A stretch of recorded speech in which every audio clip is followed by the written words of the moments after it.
Muy buenos días, soy Rafael Fernández de Castro, soy el director del Centro de Estudios México-Estados Unidos de la Universidad de California, San Diego, y a nombre del COMEXI, del Consejo Mexicano de Asuntos Internacionales, su presidente, el doctor Sergio Alcocer, y el Universal y una cadena de diarios mexicanos, El Debate, El Siglo de Coahuila, El Siglo de Torreón, El Siglo de Durango, La Crónica de Baja California, El Informador, El Diario de Yucatán, Frontera de Tijuana y El Imparcial.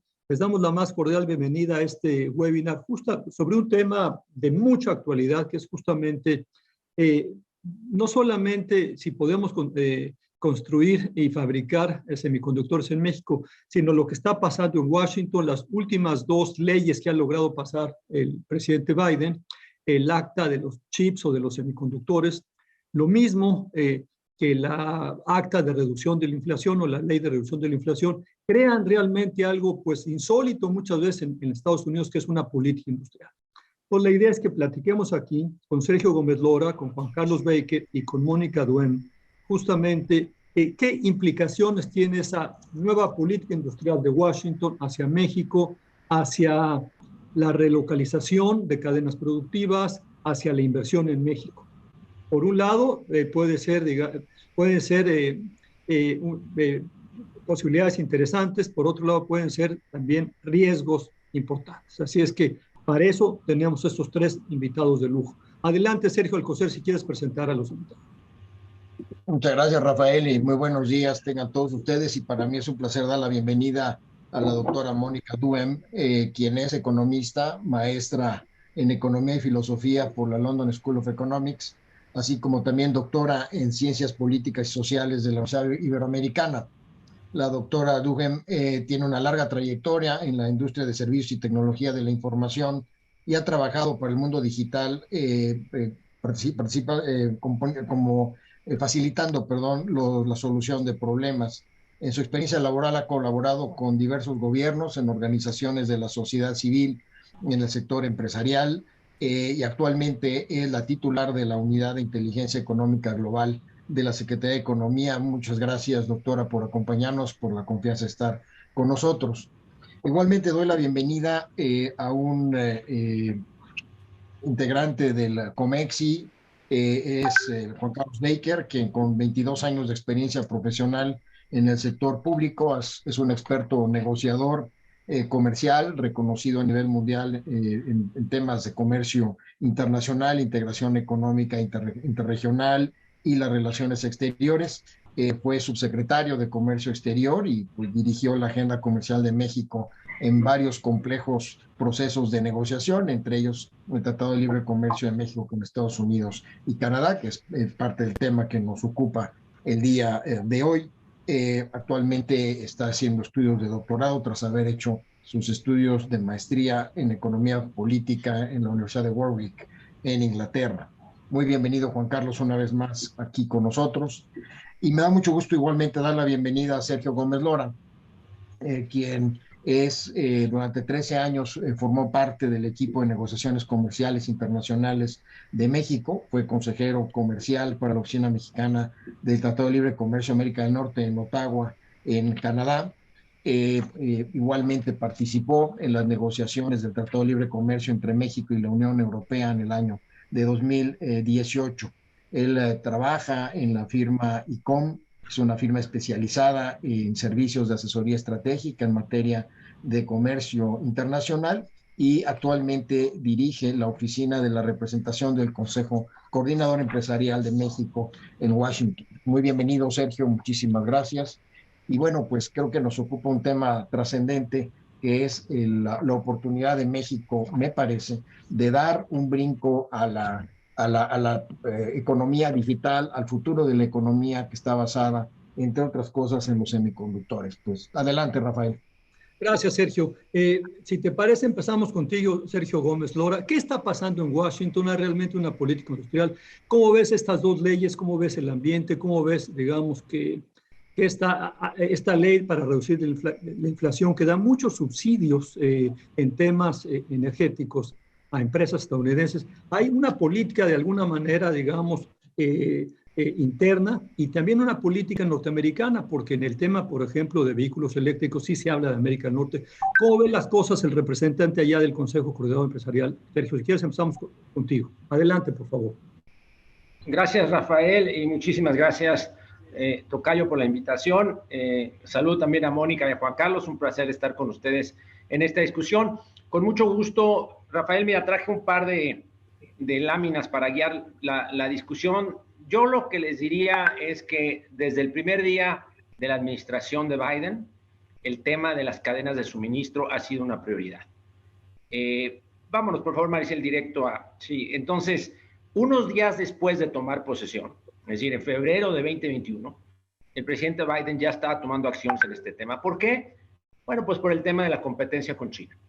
La administración Biden tiene clarísimo que hay un tema geopolítico, una competencia económica y hay gran nerviosismo por la dependencia que existe de insumos chinos en sectores estratégicos. Entonces, lo primero que hizo el presidente Biden fue unos días después de tomar posesión, emitió una orden ejecutiva y le pidió prácticamente a toda su administración que hiciera un mapa de las vulnerabilidades que tiene Estados Unidos con China. Y entonces, aquí ustedes ven, no lo voy a repasar, pero ven cómo de las áreas desde semiconductores hasta baterías para vehículos eléctricos, productos farmacéuticos, defensa, tecnologías de la información. El presidente Biden pidió un análisis, en algunos les dio un poquito menos de tiempo, en la mayoría un año, para que mapearan las dependencias, dónde están las vulnerabilidades con China. Así arrancó la administración Biden. Sí, más adelante, después, Rafael, cuando platiquemos de las oportunidades, regresaremos a esto. ¿Qué más está haciendo la administración Biden? Bueno, tú ya mencionaste, hay varias iniciativas. Esto arrancó con una discusión del famosísimo China Bill, que al final del día no prosperó como tal, pero sí se aterrizó en una legislación aprobada en agosto de 2022, que es el CHIPS Act, ¿verdad? En el que se otorgan más de 50,000 millones de dólares, principalmente para la promoción de la industria de los semiconductores. Estos 50,000 millones de dólares se mueven y se reparten, como aquí se explica, en tres grandes grupos, ¿verdad? Que van desde la parte de el desarrollo de sistemas para autos y para defensa, el tema del desarrollo de la fuerza laboral, que es clave, y el tema de las tecnologías de información. Entonces, esta ha sido una enorme preocupación y es una preocupación que ya está ligada a los recursos muy puntuales que el gobierno americano está poniendo en la mesa. El otro tema que avanzó la administración Biden en términos de legislación, estas son dos de sus grandes victorias en un mandato muy complejo y con una batalla muy difícil en el Congreso por aprobar legislaciones, tú lo hacías referencia, Rafael, el Inflation Reduction Act. Y ahí estamos hablando también de recursos muy importantes, cerca de poco más de 400,000 millones de dólares, que se reparten de diversas maneras. Lo más relevante para nosotros, aquí ya lo adelantaste tú, Rafael, es el tema de los vehículos eléctricos. Es decir, hay una discusión muy importante, evidentemente la agenda demócrata es empujar las energías limpias con gran agresividad, y aquí está el tema de apoyos para la compra de vehículos eléctricos. Existe hoy un subsidio ya que se le da a las personas que compran autos eléctricos y este subsidio crece. El tema es que Estados Unidos, la administración Biden, decidió ligar este subsidio a que los autos sean ensamblados originalmente en Estados Unidos. Fue una discusión muy importante que tuvimos. Hubo una batalla en la que tuvo un rol muy importante, hay que reconocerlo, la Secretaría de Economía, la Secretaria de Economía, la Oficina de la Economía en Washington, empujaron muchísimo este tema. Trabajamos de cerca también con la Embajada mexicana en Washington y el sector privado armamos una campaña en la que convencimos a los principales tomadores de decisiones, sobre todo el Congreso, de que no tenía sentido ligar este subsidio a la producción en Estados Unidos. Incluso originalmente lo querían ligar a la producción en Estados Unidos en plantas donde hubiera sindicatos, ¿verdad? Finalmente quedó ligado a América del Norte. Es decir, el subsidio se otorga siempre y cuando una de las condiciones claves son que la manufactura se haga en Estados Unidos, México y Canadá, que es una enorme victoria para nosotros. Y yo lo dejo aquí, si te parece, Rafael, para poner en la mesa y abrir la discusión de dónde está Estados Unidos enorme preocupación, yo lo resumiría, sobre la competencia con China, enorme énfasis en el fortalecimiento de cadenas de suministro. Evidentemente, el primer escenario sería para ellos que esas cadenas se movieran a Estados Unidos y tuvieran integridad del territorio americano. Se han dado cuenta que esto no es posible y ya están reconociendo por primera vez en el texto de una ley que tienen que jugar con México y con Canadá para resolver ese tema de las cadenas de suministro. Lo dejo hasta aquí. Sergio. Me parece una espléndida manera de explicar lo que está pasando. Es un muy buen resumen. Así es que pasamos con Juan Carlos Baker. Juan Carlos, tú fuiste negociador del TEMEC. Trabajaste mucho tiempo en la Secretaría de Economía. Contamos con los instrumentos para poder realmente albergar estas cadenas de valor, cadenas productivas. Lo estamos utilizando, ¿qué más tenemos que hacer? Y hasta qué punto tú dirías que el nuevo ambiente, digamos, la nueva política económica de Washington, mucho tiene que ver sobre todo esta reacción a China, pero ¿en qué medida representan oportunidades y en qué medida riesgos para México? Adelante, Juan Carlos. Claro que sí, Rafa, gracias por la invitación. Gracias, por supuesto, al COMEXI. Doctor Sergio, encantado de verte otra vez.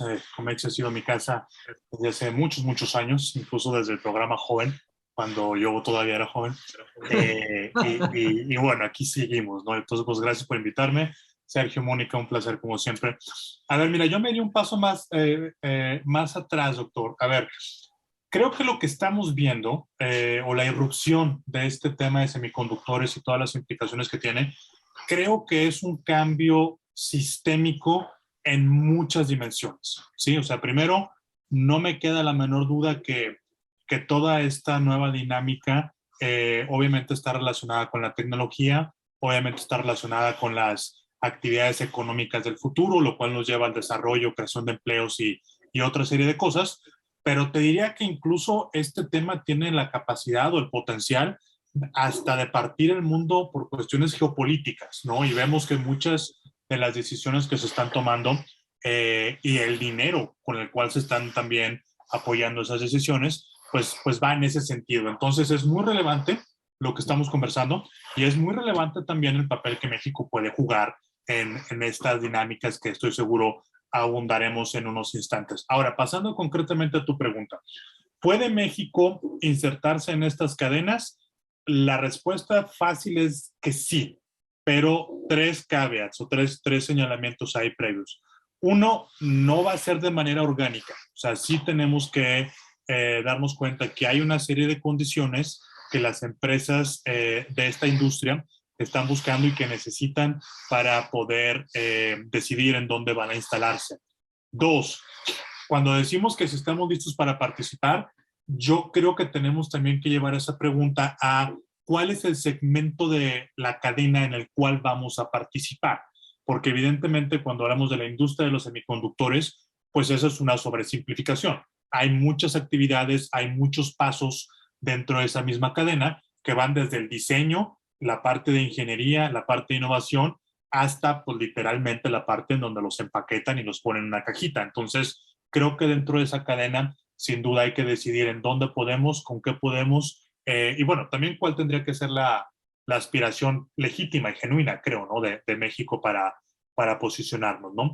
Y el tercer caveat, con el cual creo que también tendríamos que entrar a esta discusión, es, pues vaya, hay otros países que también están tratando de posicionarse o de atraer estas mismas inversiones. Entonces, no podemos nosotros ignorar lo que está pasando en otras partes del mundo, en otras latitudes, porque al final de cuentas, contra esos lugares es en donde tenemos que estar comparándonos. México tiene, además, y paso a la segunda parte de tu pregunta, doctor Rafael, tenemos los elementos, sí, desde luego. O sea, la cercanía geográfica con Estados Unidos, pues esa no se va a quitar nunca. Tenemos el TEMEC, lo cual más en estos momentos es el bastión de la competitividad del país y es lo que nos puede ofrecer una ventaja que ningún otro país tiene. Y bueno, tercero, hay ya una gran industria del sector eléctrico electrónico en muchas partes del país. Pienso en el clúster alrededor de Guadalajara, pienso en lo que existe en Chihuahua, Nuevo León, en Baja, en Aguascalientes también. Y bueno, creo que esta industria puede fácilmente reconvertirse o las nuevas actividades relacionadas con esto pueden fácilmente montarse en esa estructura, ¿no? Me detengo ahí porque estoy seguro que después vamos a continuar más a detalle, pero la respuesta rápida es sí, sí podemos, pero no va a ser tampoco inercial ni orgánico. Hay cosas que tenemos que hacer para que eso pueda cristalizarse. Gracias, Juan Carlos. Muy claro, o sea, hay que moverse y tenemos competencia. Paso contigo, Mónica Duhem. Te agradecemos enormemente estar con nosotros. Ha habido cambios en la Secretaría de Economía, todos son de esta semana, y gracias de veras por estar con nosotros. Y la pregunta es obvia. ¿Cómo se ven las cosas desde la Secretaría de Economía? ¿Qué es lo que estamos haciendo para justamente pues, para poder hacer frente a esta competencia y para aprovechar pues, esta oportunidad única probablemente en la historia de poder traer aquí a México al lugar cercano, al lugar amigo de los Estados Unidos? Amigo en la cuestión de negocios, porque me parece que entre los países no son amigos, tenemos intereses comunes, y entre México y Estados Unidos hay muchos intereses comunes. Entonces, la pregunta es esa, Mónica, ¿qué se está haciendo la Secretaría de Economía? ¿Cómo se ven desde allí las cosas? Y gracias nuevamente por estar con nosotros. No, muchas gracias por la invitación. Les voy al día de hoy, ¿no? Les voy a contar lo que hemos estado haciendo y creo que, bueno, bien lo mencionaron, hay una gran oportunidad para México. Como bien dicen, sí, en efecto, Estados Unidos está muy activo en el diálogo que tenemos de cadenas de proveeduría regional. México, Estados Unidos, hemos estado muy activos. Estamos muy activos, ya muy bien lo dijo Sergio, hay una preocupación muy clara de Estados Unidos de esta resiliencia y de esta independencia dentro de cadenas de suministro. Se identificaron estos riesgos existentes y latentes y hay esta apertura total para trabajar con sus vecinos y con sus socios del USMCA, del TEMEC, para decir, bueno, cómo regionalmente que tenemos grandes oportunidades, hacemos más resilientes nuestras cadenas de proveeduría. Entonces, dentro de estos diálogos continuos que tenemos con Estados Unidos, también se identificaron los primeros sectores con los que vamos a empezar a trabajar y obviamente el primero con el que empezamos a trabajar fue semiconductores ya también lo dijo Juan Carlos, miles de razones, ¿no? Es fundamental para cualquier industria, digo, desde lo doméstico, hablemos Samsung, hablemos refrigeradores, hasta cosas mucho más sofisticadas, ya toda la electrónica está utilizando semiconductores. Entonces, en la globalización, pues se había concentrado gran parte de la cadena de proveeduría de semiconductores en Asia. Entonces, ahorita es importante revisar en un producto tan importante para nuestra competitividad y para el desarrollo económico, ¿no? Entonces, trabajando en semiconductores, claramente también nos damos cuenta de manera regional, hay mucha apertura para trabajar de la mano y no podemos empezar a hacer cadenas de proveeduría regionales resilientes sin compartir información. Es importante que cada país ponga sobre la mesa cuáles son las competencias que tenemos, cuáles son las habilidades que tenemos y cuáles son estos productos y servicios o estos eslabones de la cadena que nos tenemos que traer primero en la región y dentro de la región que hace sentido que tengamos, para hablar específico del CHIPS Act y para hablar específico de semiconductores, que hace sentido que tengamos en México. Como bien lo dijeron ya, no es un sector que ya existe en México, existe un ecosistema de semiconductores en México en ciertos eslabones de la cadena. Nos queda muy claro que México no ni vamos a poner sobre la mesa los incentivos del CHIPS Act como para competir contra Estados Unidos, no sería una tontería, pero no existe esa posibilidad, pero sí existe esta comunicación para decir, bueno, dónde México puede ser relevante y dónde hace sentido de trabajar en México. Hay un mercado de $60 billones, por ejemplo, en ensamblaje, que solo se está haciendo ahorita en Asia. Entonces hace sentido, si ya tenemos capacidades de ensamblaje, vamos a traernos esa parte del eslabón a México. Y Estados Unidos está on board, por supuesto, de traerlo juntos. Hace sentido. Hay también muchos billones de dólares en testeo. Y hoy el chip va y viene de Estados Unidos a Asia para hacer estas actividades dentro de la cadena de proveeduría, lo cual ya no hace sentido. Entonces, en estos esfuerzos que estamos haciendo desde Secretaría de Economía con Estados Unidos, es decir, bueno, ya identificamos ensamblaje, ya identificamos testeo, ya tenemos habilidades y ecosistema alrededor del ensamblaje y del testeo, pues vamos a traernos para acá y vamos a escalar esas capacidades que tenemos ya en México. Diseño también, se hace un poco de diseño y también en esta identificación de dónde podemos ser competitivos y bueno, como dicen, semiconductores hay desde el más sencillo, que es un pequeño sensor que está dentro del coche, hasta los más sofisticados. ¿Qué hace sentido? Hace sentido que desarrollemos también o que diseñemos semiconductores en esos mercados que lo están consumiendo mucho también la manufactura mexicana, automóviles. Entonces, todos estos sensores que son un poco menos sofisticados, como los que pueden ser los que están en defensa, que se están desarrollando y que México compra, porque hay mucha manufactura de coches, pues hace sentido que también se explore el que sean fabricados en México. Y finalmente, estábamos hablando obviamente de electromovilidad. Se está dando esta transición hacia la producción de electromovilidad. Y nada más también quisiera recalcar esto que es importante, ¿no? Somos el 6º país exportador de autos de combustión en el mundo. Esto va a cambiar, ¿no? El mercado va a cambiar, nuestros clientes están migrando hacia la transición de electromovilidad, pues es muy importante que sigamos siendo competitivos y que fabriquemos vehículos eléctricos en México y que seamos un jugador. Entonces, todo esto que queda claro, pues se está trabajando a nivel, bueno, con nuestros socios comerciales para decir dónde están esas capacidades. Vamos juntos a traernos esa proveeduría. ¿Cómo lo podemos hacer? Obviamente siempre se habla de incentivos, incentivos, incentivos. Creo que llevamos aquí ya varios años tratando de trabajar con Hacienda un paquete de incentivos. No queda tan claro qué se va a poder ofrecer, pero lo que sí estamos haciendo con el afán de que salgan adelante los temas es trabajar también mucho a nivel estatal.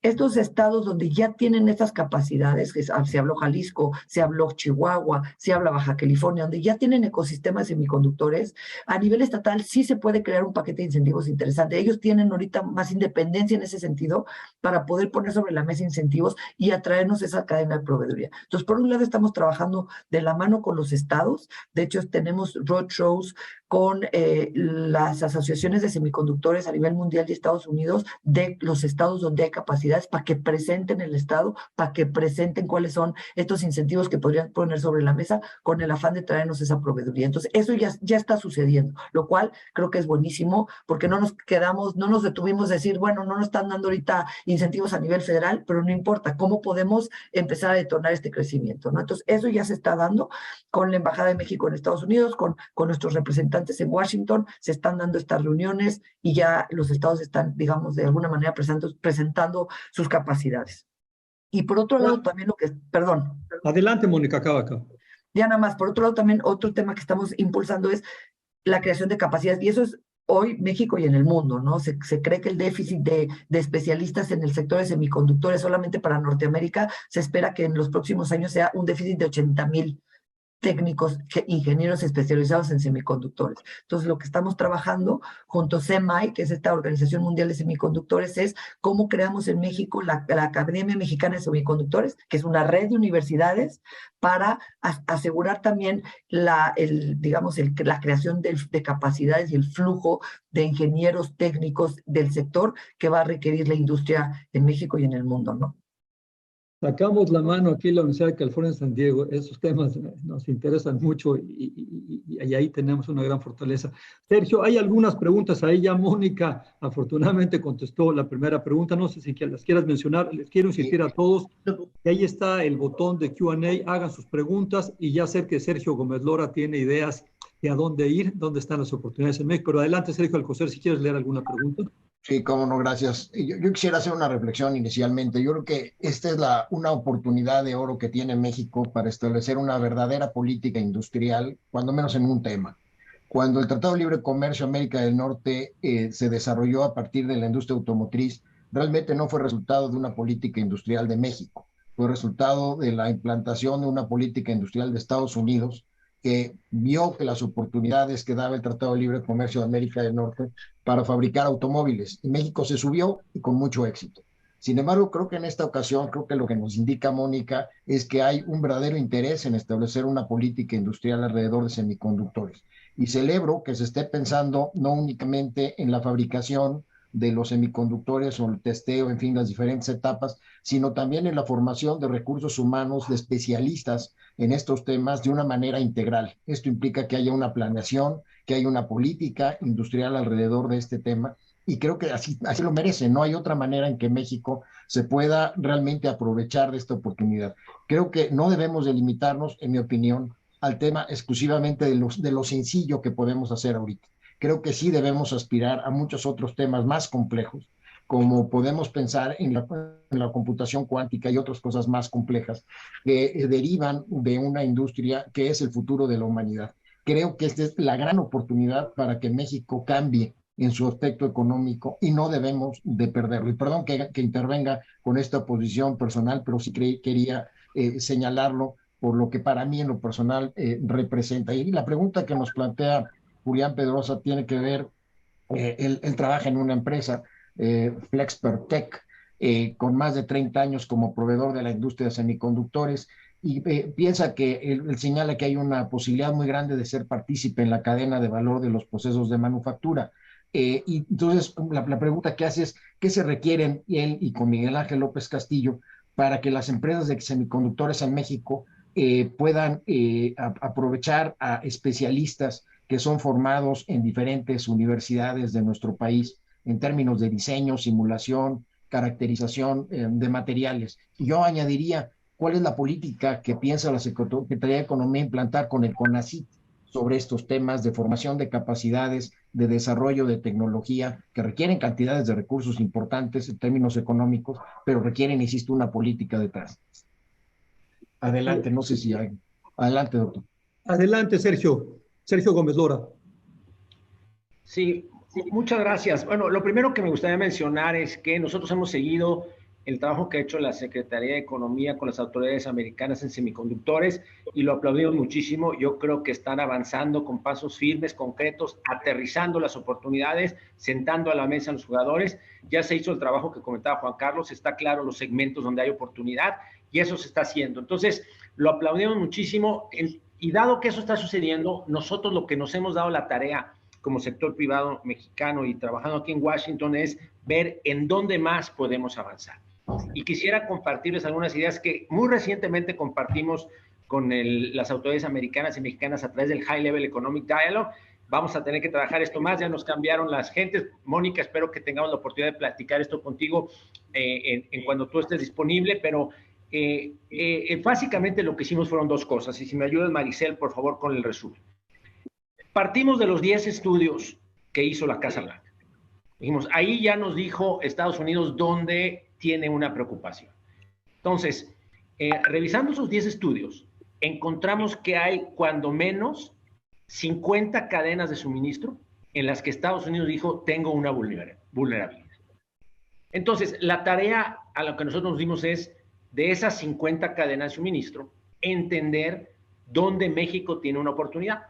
Hicimos un esfuerzo en el que hablamos con cerca de 40 CEOs de empresas americanas establecidas en México, mexicanas con presencia transnacional o con sus líderes en el área de cadena de suministro. Y la pregunta que les hicimos es, para cada uno de estos 10 estudios, ¿en dónde México tiene una oportunidad? Como resultado de ese esfuerzo, y todo este esfuerzo lo hicimos en el marco del US-Mexico CEO Dialogue, del grupo de inversión del CEO Dialogue, nos encontramos que al menos en 12 cadenas, los líderes en la industria mexicana nos dijeron, podemos jugar, podemos apoyar a Estados Unidos en la preocupación que trae sobre la red eléctrica, los transformadores, podemos aportar en la parte de todo lo que es energía hidroeléctrica, eólica, en la parte de maquinaria de forja, ¿verdad? Hay operación ahí, podemos apoyar en la parte de transporte, podemos apoyar en semiconductores, que eso ya se está haciendo, dispositivos médicos, en fin. Aquí está la lista de las 12 cadenas donde dijo la industria, podemos jugar en tal segmento. Para hacer esto aterrizable al trabajo que están haciendo los dos gobiernos y al diálogo que traen en el High Level Economic Dialogue, los dos países, decidimos echarnos un clavado en dos sectores. Escoger dos donde pudiéramos proponer un programa piloto que ayudara a los gobiernos a avanzar y aterrizar adicionalmente a lo que están haciendo en semiconductores. Y hay una metodología que no los voy a aburrir con ella. Después de esa metodología, con criterios como impacto económico, impacto en la cadena, derrama en la parte de desarrollo de fuerza de trabajo, etcétera, escogimos dos sectores y circuitos impresos y equipo médico.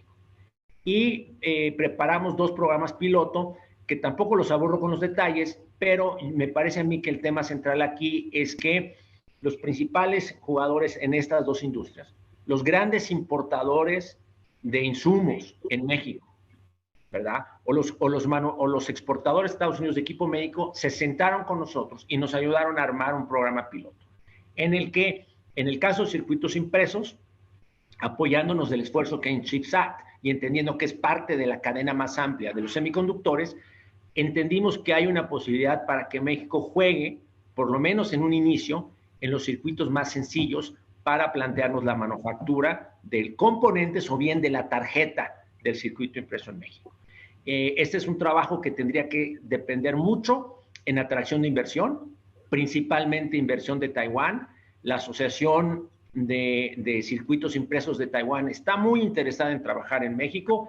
Ellos traen la mayoría de su manufactura en mainland China y quieren cambiar eso. Se están saliendo de China por razones geopolíticas. Evidentemente su primera opción es el sudeste asiático, pero están dispuestos a tener una discusión con México de parte de sus operaciones, ponerlas aquí.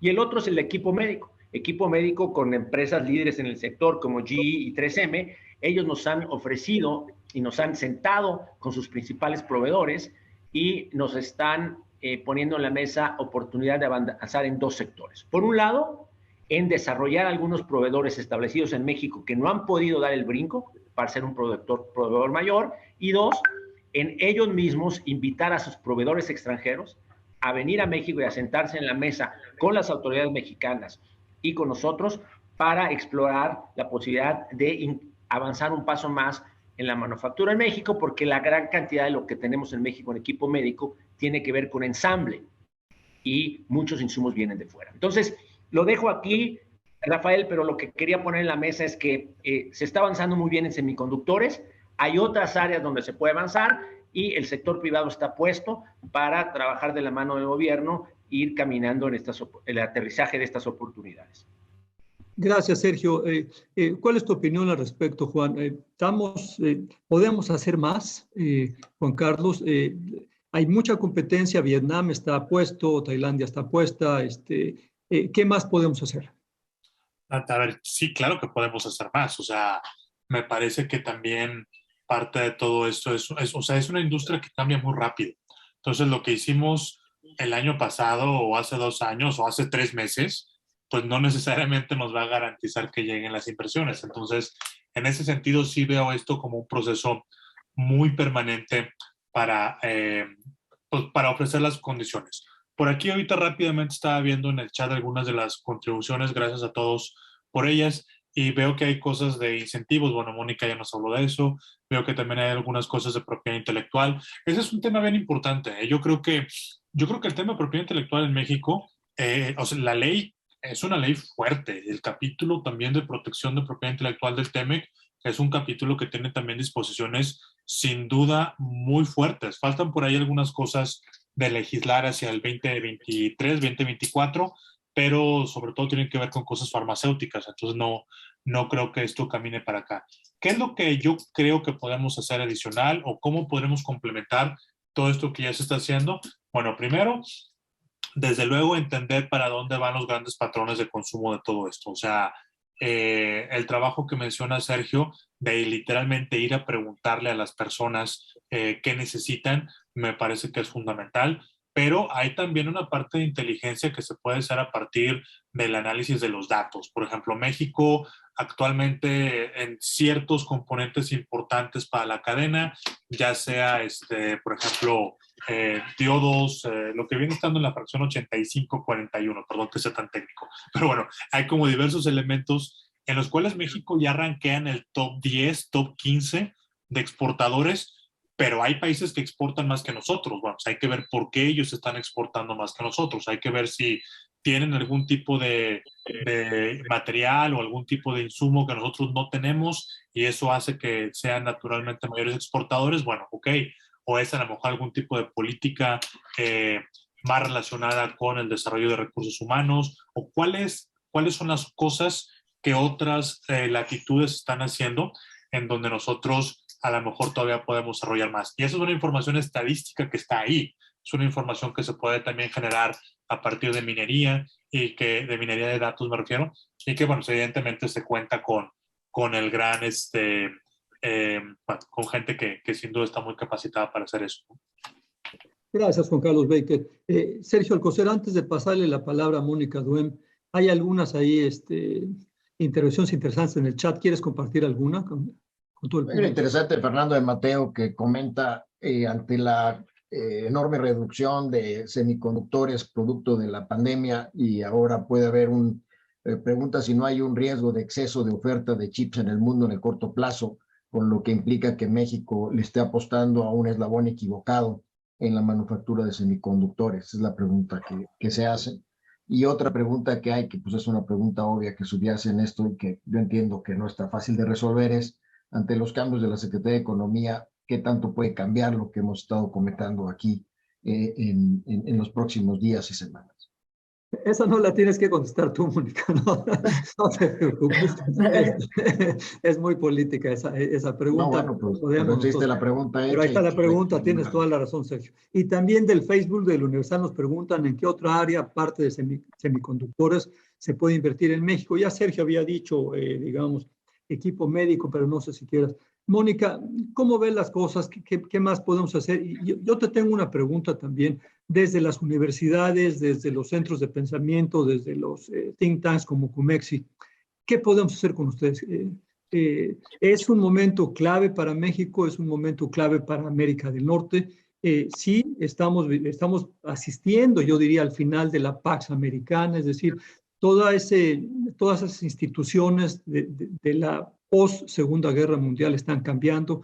Hay ahora un nuevo líder en Asia, que es China, y él está creando todo un andamiaje institucional paralelo al occidental. Entonces, ante estos cambios, digamos, ¿qué más puede hacer México? ¿Cómo podemos realmente, pues, es el momento de asociarnos realmente de lleno, me parece, con Estados Unidos, con América del Norte?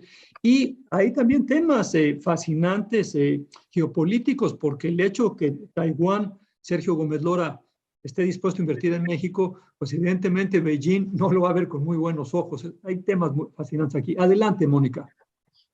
Mira, digo, y claro que lo puedo comentar, ¿no? Con los cambios de Secretaría de Economía, lo único que espero es que se mantenga un poco el trabajo que se estaba haciendo, ¿no? Creo que, como bien lo dijimos, ahorita México está en un momento, pues, circunstancias, the perfect storm.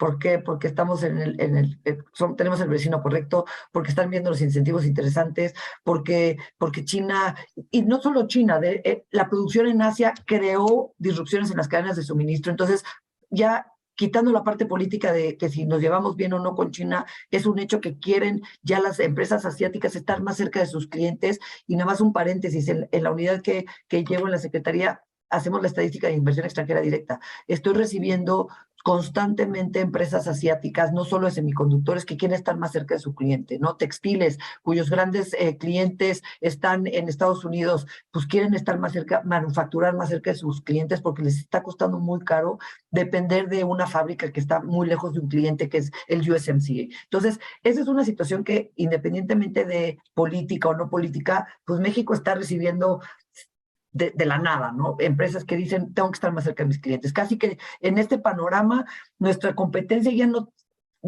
solo es Malasia, es Singapur, es Vietnam, sino que es el norte de África que se está poniendo las pilas, es los países de Europa Central que también se están poniendo las pilas, es decir, vengan a hacer manufactura aquí, estoy más cerca de tus clientes grandes, Estados Unidos, etcétera, ¿no? Entonces, este movimiento lo estamos observando y estamos recibiendo muchos intereses de empresas que quieren estar más cerca, manufacturar más cerca de sus clientes. Entonces, eso es un hecho. ¿Qué es lo que tenemos que hacer? Pues espero que podamos, lo que hemos tratado nosotros es articular esta atracción de inversión, realmente proveer al inversionista extranjero de una comunicación, de facilitar lo que se pueda facilitar para que vean que México hace sentido y que se vengan a instalar aquí, ¿no? Eso es lo que deberíamos de seguir haciendo, porque va a seguir, en general, va a seguir este interés ahorita para México. Y en específico, y eso por eso creo que es tan importante que se volvió a dar el diálogo de alto nivel México-Estados Unidos, por eso creo que es tan importante que los empresarios hayan formado parte del diálogo, porque porque no sé qué va a pasar, ¿no? Y aunque sea me queda la tranquilidad que lo que están empujando los empresarios, lo que identificaron ya los empresarios de cadena de suministro, lo pueden seguir trabajando, y yo creo hay mucho interés a nivel estatal para también atraer esas inversiones.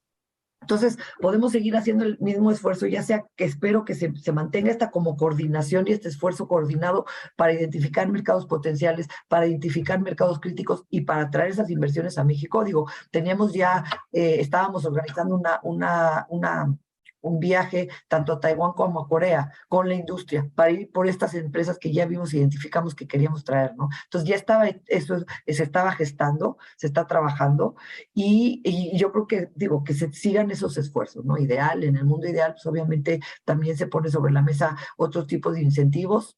Sería todavía mucho más fácil poder atraer esas inversiones a México, pero ya están llegando, es la buena noticia, ¿no? Ya están llegando y pues invitar pues a no dejar el dedo del renglón, ¿no?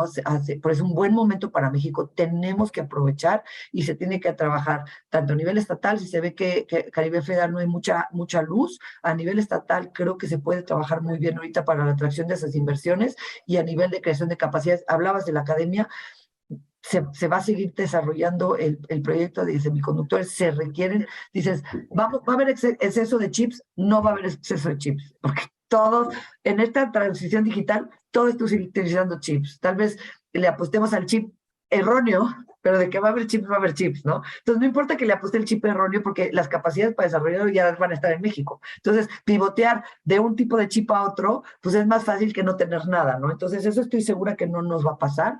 Y con las universidades, justo ahorita, y ya nos pondremos en contacto, estamos haciendo este inventario de la capacidad instalada en creación de talento en México, tanto de laboratorios limpios como etcétera. ¿Qué tenemos en México para ver cómo lo potencializamos?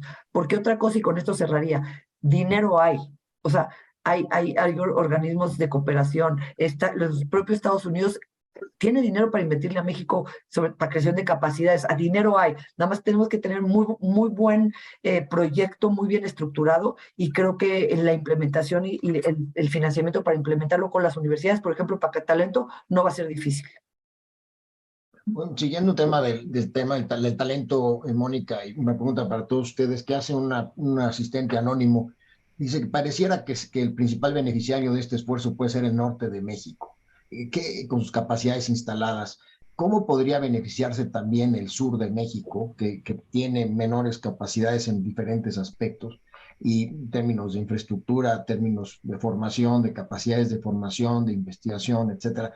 ¿Qué se piensa, o si existe alguna actitud deliberada, insisto, una política, para favorecer el sur de México en este proyecto? No sé si el sector privado ha pensado algo en este sentido, o el propio gobierno. Sergio, Juan Carlos, Mónica misma. Y efectivamente, ustedes mencionaron Jalisco, mencionaron Chihuahua, mencionaron Baja California, pero no escuchamos Veracruz, Puebla, mucho menos Tabasco. Adelante. Baker, ¿quieres hablar tú? No, mejor primero Sergio. No, por supuesto, y voy a dejar que Mónica platique de lo que está haciendo el gobierno para promover e incentivar la inversión en el sur, porque están haciendo muchas cosas.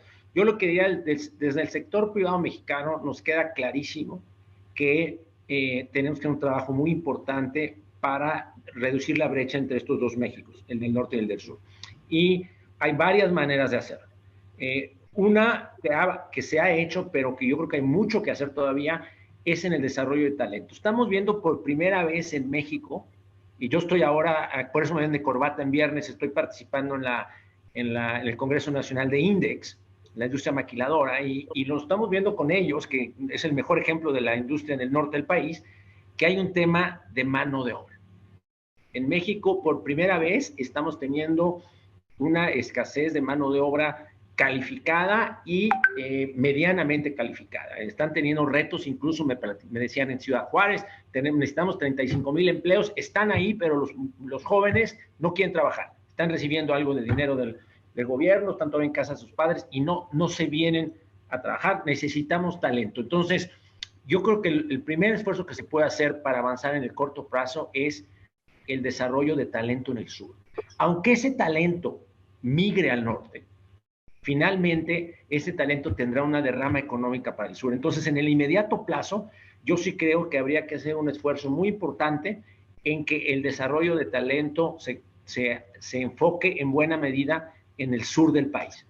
Ya sea que migre al norte o que se quede en el sur, pero que esa gente pueda tener un mejor nivel de vida. Y nos surge ese talento. Por primera vez en la historia, estuvo en Washington esta semana el Consejo Nacional Agropecuario, cuando hablamos de trabajadores temporales para mexicanos para Estados Unidos y Canadá, me dicen, espérate, vamos a ponerle un freno porque nosotros no tenemos suficientes trabajadores en México. A lo mejor tenemos que pensar en traer algunos de Centroamérica. Entonces, yo creo que el desarrollo de talento es una herramienta clave para en el corto plazo darle un empujón al sur.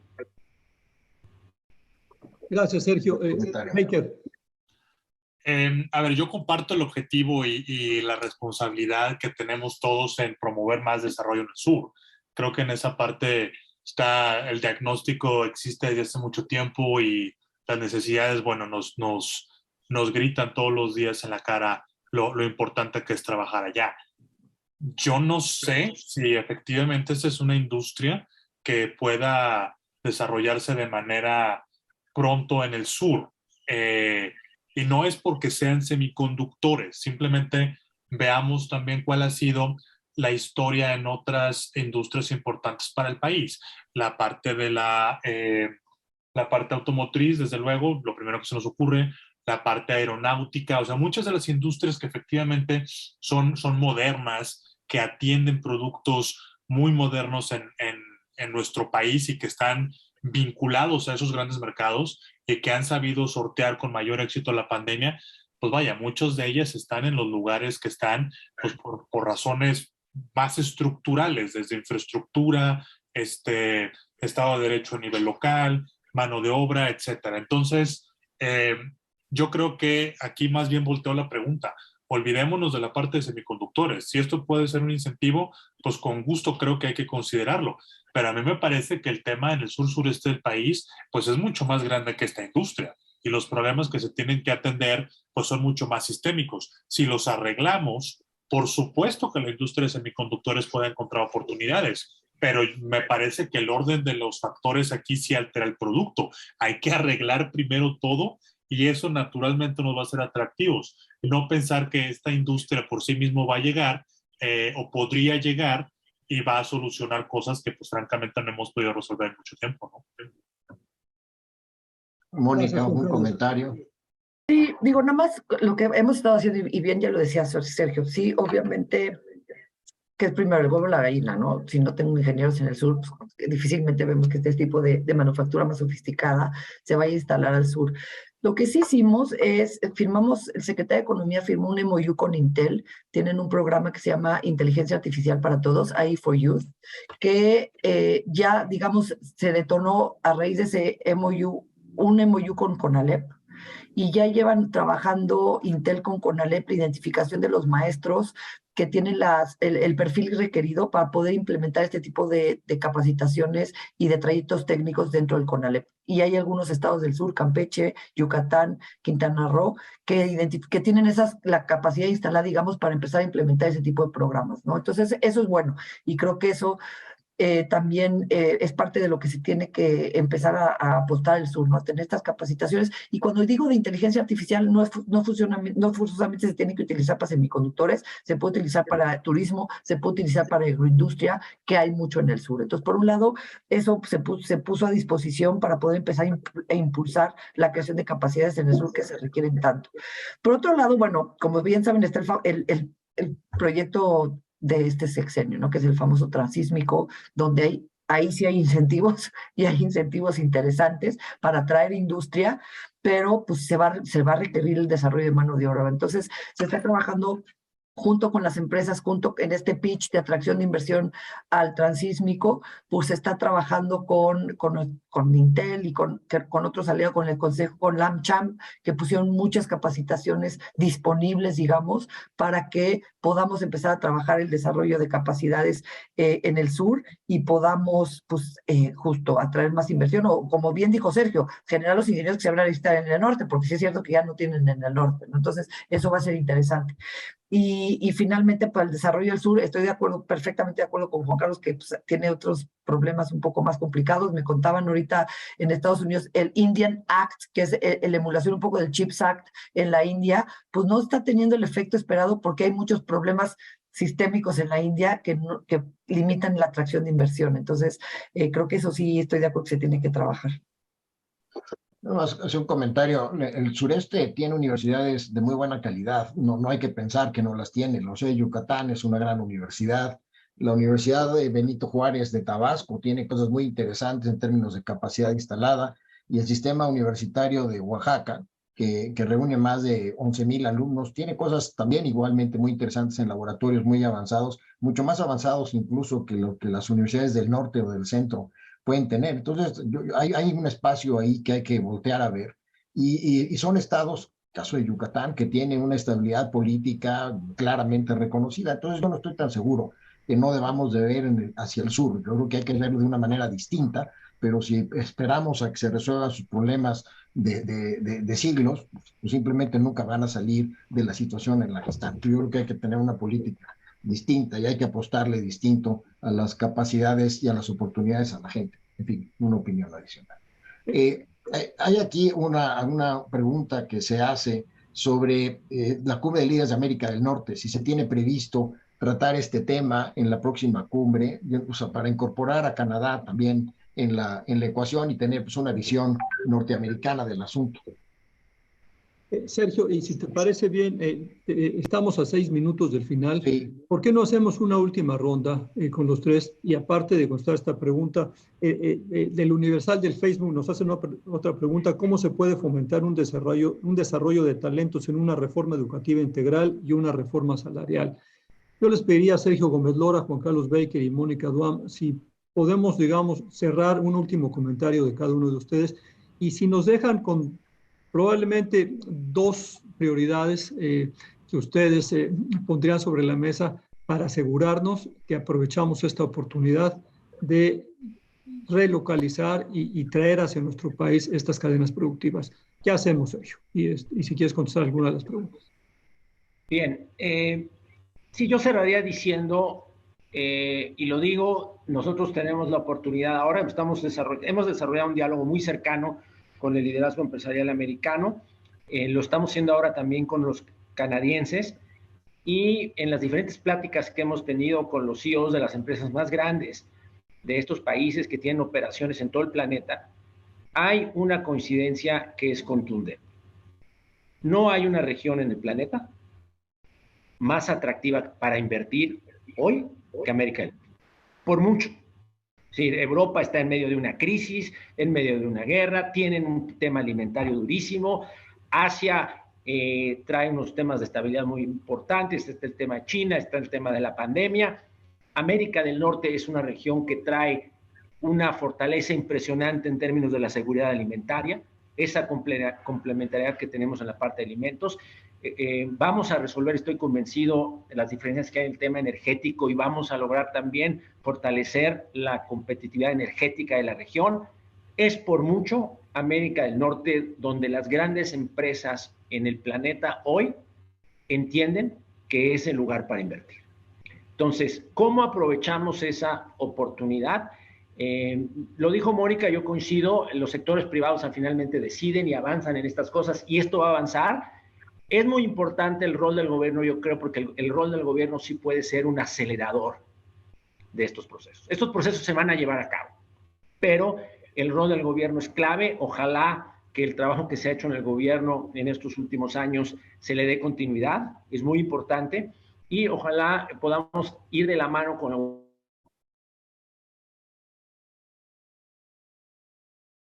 gobierno a aterrizar oportunidades. Cuando nosotros nos toquen, con el National Security Council, con el Departamento de Comercio, con la gente que está metida en estos temas, nos dicen, estamos convencidos de que México y Canadá son los socios.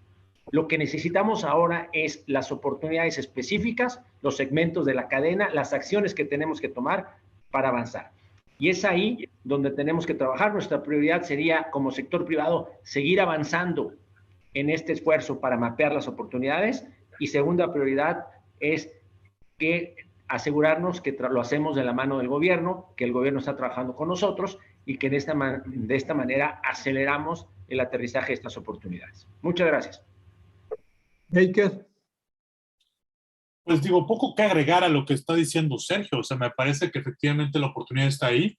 Me parece que las condiciones estructurales que tiene México y que nos han ayudado hasta este momento no van a desaparecer. Eso es una buena noticia. La inversión va a seguir llegando. Las condiciones geopolíticas, pues lamentablemente no se ve que en 3, 5 años vayan a cambiar. Entonces, hay espacio para que podamos nosotros incrementar ese atractivo de inversión hacia el país. Hay espacio para que nosotros desarrollemos la capacidad que a lo largo de décadas se desarrolló la industria automotriz, pero acá digo, es un ejemplo nada más que estoy utilizando para ilustrar cómo podemos convertirnos en ese hub a nivel mundial. ¿Qué tenemos que hacer? A ver, primero, yo creo que la continuidad de todo lo que ya nos dijo Mónica es clave.